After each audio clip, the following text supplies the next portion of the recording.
চুমুকে। সুপ্রিয় দর্শক, আজকে আমাদের মাঝে উপস্থিত রয়েছেন সাধারণ সম্পাদক বাংলাদেশ বেসবল সফটবল অ্যাসোসিয়েশন তালহা জুবায়ের। শুভ সকাল, কেমন আছেন? জি আলহামদুলিল্লাহ, ধন্যবাদ আপনাকে। ভালো আছি। আচ্ছা, আপনি বাংলাদেশ বেসবল সফটবল অ্যাসোসিয়েশনের সাধারণ সম্পাদক হিসেবে দায়িত্ব পেয়েছেন, অনেক অনেক কংগ্রাচুলেশন আপনাকে। এবার একটু জানতে চাই, দায়িত্ব পাওয়ার পরে এই অল্প সময় কি কি কাজ করেছেন? আমাদের আসলে নতুন দায়িত্ব খুব বেশি দিন হয়নি, সম্ভবত মানে 2.5 মাস গিয়েছে আর কি। তার ভিতরে আমরা আসার পরেই সব কিছুই অগুছালো ছিল। তারপরে হচ্ছে আমাদের ইরানে একটা ট্যুর ছিল, ওয়েস্ট এশিয়া কাপ, যেখানে আসলে পার্টিসিপেশনটা আমাদের জন্য গুরুত্বপূর্ণ ছিল। তো আমরা সে আন্তর্জাতিক টুর্নামেন্টে আমরা অংশগ্রহণ করি ইরানে। তো ওখানে আমরা 5ম স্থান অধিকার করি 7টা দেশ যেখানে অংশগ্রহণ করে আর কি। তারপরেই হচ্ছে আমরা কমিটি যারা মেম্বার আছে তারা খুবই অ্যাক্টিভ, তাদেরকে নিয়ে আমরা মিটিং করে কার্যনির্বাহী সভা করে আমরা মানে সারা বাংলাদেশ থেকে কোচেস প্রশিক্ষণ, জাতীয় কোচেস প্রশিক্ষণ ক্যাম্প আয়োজন করার ব্যবস্থা করি। ইতিমধ্যে আমাদের কানাডা থেকে আমাদের কোচ আসছেন প্রফেশনাল, যিনি আসলে সারা বাংলাদেশ থেকে তৃণমূল পর্যায় থেকে যারা অংশগ্রহণ করবে অলমোস্ট মানে 100-র কাছাকাছি, তো তাদেরকে সে মানে প্রশিক্ষণ দেবে এবং কোচ ডেভেলপ করবে, যাতে তৃণমূল পর্যায় থেকে আমরা খেলোয়াড় তৈরি করতে পারি, বাছাই করে নিয়ে আসতে পারি। আচ্ছা, সাধারণ সম্পাদক হিসেবে যে আপনাকে দায়িত্ব দেওয়া হচ্ছে, কেন তারা আপনাকে যোগ্য মনে করেছেন? এটা আসলে আমি হচ্ছে বেসবল খেলোয়াড় থেকে উঠে আসছি। আমি বেসবল খেলছি নিজে, এরপরে হচ্ছে জাতীয় দলের কোচ ছিলাম। প্লেয়াররা মানে যে আন্দোলনটা হয়েছে জুলাই অভ্যুত্থানের পর থেকে, ক্রীড়াঙ্গনটা আসলে একটা লিগেসির মাধ্যমে মানে একনায়কতন্ত্রর দিকে চলে গেছিল, যেটা অটোক্রেটিক। তো সেই ক্ষেত্রে সেই আন্দোলনের পরে আমাদের যে খেলোয়াড় ছিল তারাও চাচ্ছে যে এখানে আসলে পরিবর্তনটা আসুক, যে এখানে দেখা যাচ্ছে বেসবলটার এটা হচ্ছে ডেভেলপ হচ্ছে মানে 18 বছর হয়ে গেছে। 18 বছরে আসলে এখন পর্যন্ত কোনো মানে তৃণমূল পর্যায়ে অথবা ঢাকার বাইরে কোনো কার্যক্রম অ্যাক্টিভিটিস হয়নি।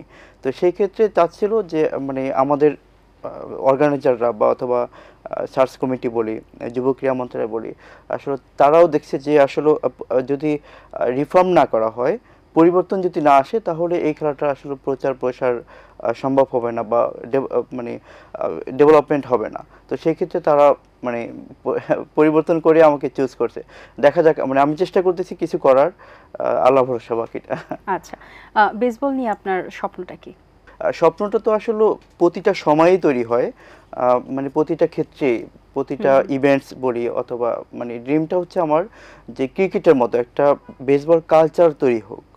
যেহেতু ব্যাটে বলের খেলা বেসবল, ক্রিকেটের মতো সামঞ্জস্যতা আছে, অনেকটা মিল।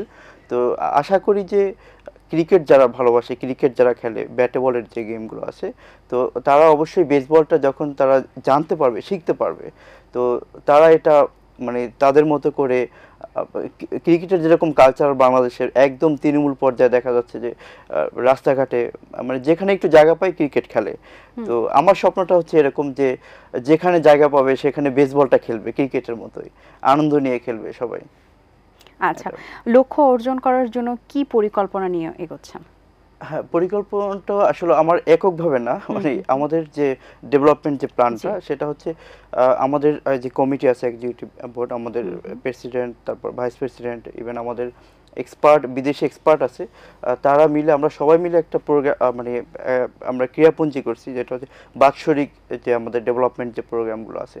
তো আমরা এই প্রোগ্রাম অনুযায়ী এভাবে আমরা আগাচ্ছি আসলে।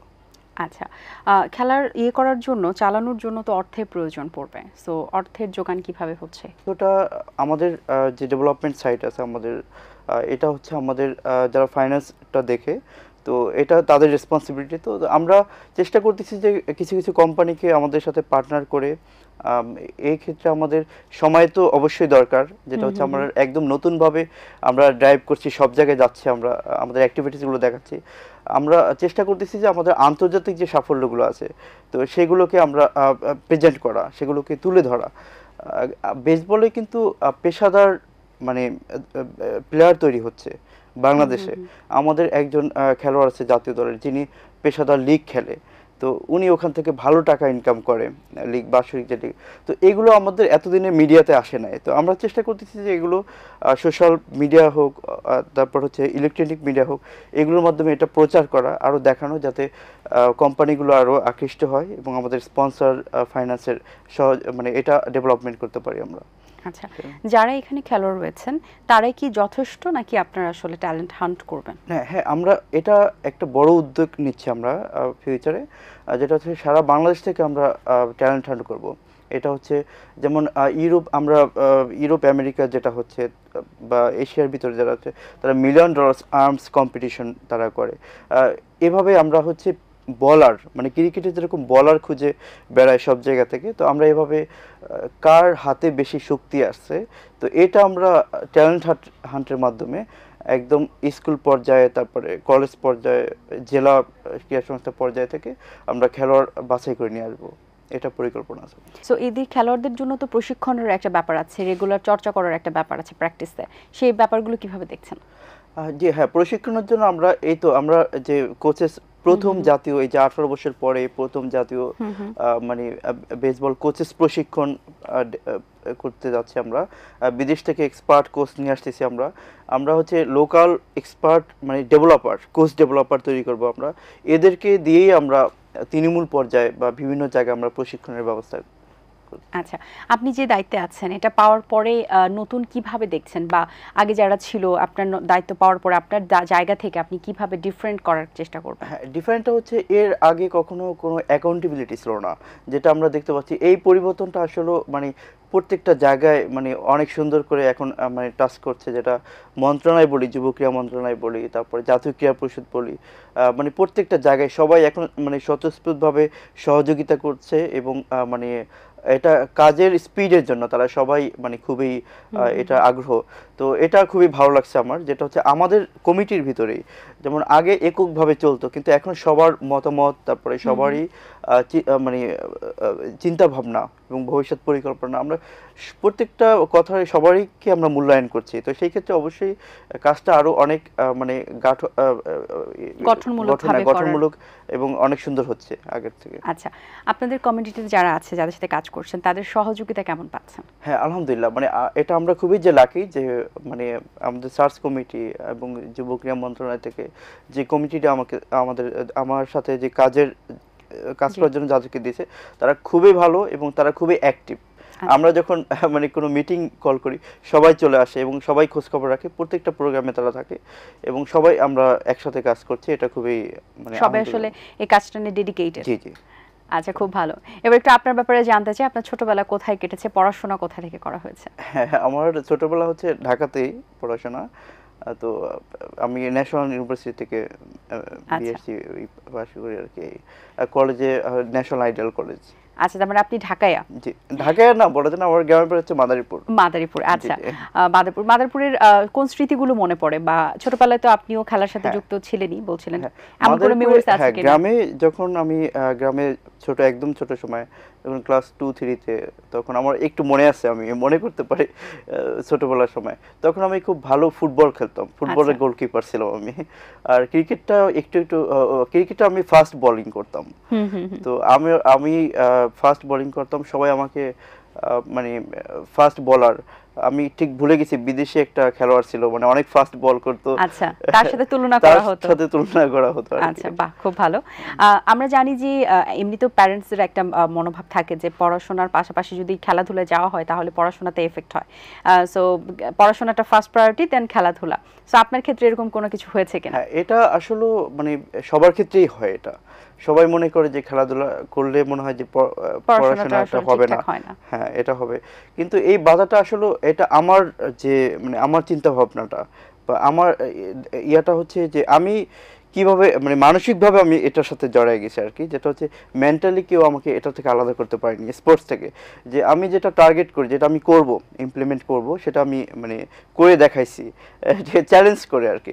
এটা হচ্ছে যে বাবা অনেক সময় মানে আমাকে খেলাধুলার ক্ষেত্রে অনেক মানে বকাঝকা করতো। মানে আমার মনে আছে যে একবার আমার র্যাকেট খেলার জন্য আমি খেলে আসছি বাসায়, তো তখন র্যাকেট ব্যাটটা উনি ভেঙে দিছে। তো তখন এটা আসলে ছোটোবেলার স্মৃতি মজা, কিন্তু এখন সবাই মানে এটার মানে সবাই বুঝতে পারে যে আসলে এটা খুবই দরকার। মানে কারণ হচ্ছে খেলাধুলা ছাড়া মানসিক বিকাশ বলি, বা এখন যে ক্রাইসিসটা আমাদের আমাদের বর্তমান বিশ্বে, যেটা হচ্ছে খেলাধুলা না হলে কিন্তু মানে আমরা কিন্তু আমাদের ছেলেদের কিন্তু এই জেনারেশনটা মানে একটা বড় একটা গ্যাপ তৈরি হয়ে গেছে। মানে একটা হচ্ছে ইলেকট্রনিক্স ডিভাইসের প্রতি এডিক্টেড হয়ে গেছে। এটা যদি ভালো দিকে হইতো তাহলেও হইতো, কিন্তু খারাপ দিকেই বেশিরভাগ চলে যাচ্ছে। তো এই কারণে খেলাধুলাটাকে আরো অ্যাক্টিভ করতে হবে। আমি প্রতিটা দেশেই দেখি যে উন্নতশীল যে দেশগুলো আছে সেখানে তারা ম্যান্ডেটরি করে দেয়, অর্থাৎ মানে এডুকেশনের সাথে অবশ্যই খেলাধুলা এটা থাকতে হবে, মাস্ট বি কম্পালসারি। মানে এক্সারসাইজ বা এই ফিজিক্যাল অ্যাক্টিভিটিসগুলো এগুলো করতে হবে, কারণ এটা দরকার। আমি আমাদের দেশে ক্যাডেট কলেজ দেখি, ক্যাডেট কলেজগুলোর সাথে মানে আমাদের যে লোকাল যে আদার্স যে ইনস্টিটিউশন আছে এগুলো একটু কম্পেয়ার করলে আমরা দেখতে পাবো যে ওখানে কিন্তু ফার্স্ট প্রায়োরিটি দিচ্ছে ওরা ফিটনেস, তারপর গেম, এগুলো। তারপরে কিন্তু তারাও কিন্তু পড়াশোনার দিকে অনেক আগে যাচ্ছে, যেটা হচ্ছে নর্মাল কোন ইনস্টিটিউশনের ছাত্রছাত্রী তাদের থেকে বেশি। তো আসলে খেলাধুলার গুরুত্বটা মানে এটা বোঝা উচিত। আমার মনে হয় যে যেটা এটা রিপ্রেজেন্ট করা উচিত এভাবে। আমাদের প্রতিটা পরিবারের মানে গার্জিয়ান যারা আছে তাদেরকে জানা উচিত, যে সচেতন হওয়া উচিত যে আসলে খেলাধুলার গুরুত্বটা কি, কতটুকু। অসংখ্য ধন্যবাদ আপনাকে, খুব ভালো লেগেছে আপনার সাথে কথা বলে, অনেক কিছু জানতে পারলাম বেসবল সম্পর্কে। অনেক শুভকামনা রইল আপনার জন্য, ভালো থাকবেন সবসময়। ধন্যবাদ, আপনাকে অনেক ধন্যবাদ। দর্শক, আশা করছি আজকের আয়োজন আপনাদের ভালো লেগেছে। আজ এই পর্যন্ত। আমার আজকের এই সুন্দর ড্রেসটি স্পন্সর করেছেন যারা। সবাই ভালো থাকবেন, সুস্থ থাকবেন এবং এটেন বাংলার সাথে থাকবেন। সকলকে আল্লাহ হাফেজ। দিন আসে দিন যায়, সময়টা চলে যায়, তবু আছি এই বেশ ভালো। জীবনটা রঙময়, যেভাবেই হওয়া চাই, নয় কভু সাদা কালো। এই আশাতে স্বপ্ন ভাসে, সুখ হাসে চোখে মুখে, চায়ের চুমুকে।